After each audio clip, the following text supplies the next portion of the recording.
Hello welcome বন্ধুরা, welcome to the XZ এলআরএস। আজকে আমি তোমাদের সামনে চলে এলাম আরো একটা নতুন টপিক নিয়ে। আর এই টপিকটা একটু ডিফারেন্ট। हाय हाय ইয়েস বন্ধুরা, আজকের এই টপিকটা হতে চলেছে পুরোপুরি মেয়েদের জন্য। समझ रहे हो।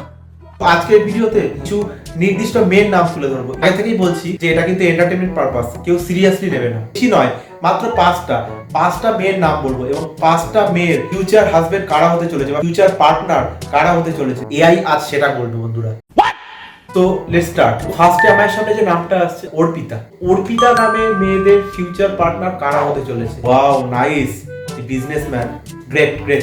তোমাদের ভাগ্য আছে বলতে হবে। সো নেক্সট আমার সামনে আরো একটি কমন নাম চলে আসছে। The name is Sanchita. Nice, government job. ভাই এটা সব মেয়েদের স্বপ্ন থাকে, সব মেয়েরা তো এর জন্যই দৌড়ায়। সো আমি আর ওয়েট করতে পারছি না। নেক্সট আমাদের সামনে কোন পপুলার নামটা আসে দেখা যাক। অনামিকা। হোয়াট, এটা কি ছাপনি? আমি আর কিছু বলছি না। তো নেক্সট আমার সামনে যে নামটা আসছে, আচ্ছা Payel. That's really common name. তো পায়েল নামে মেয়েদের জন্য মহাপুরুষ অপেক্ষা করছে।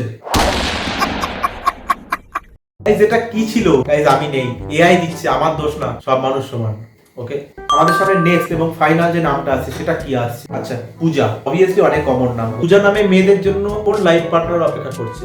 হোয়াট, এটা কি? আমি নেই।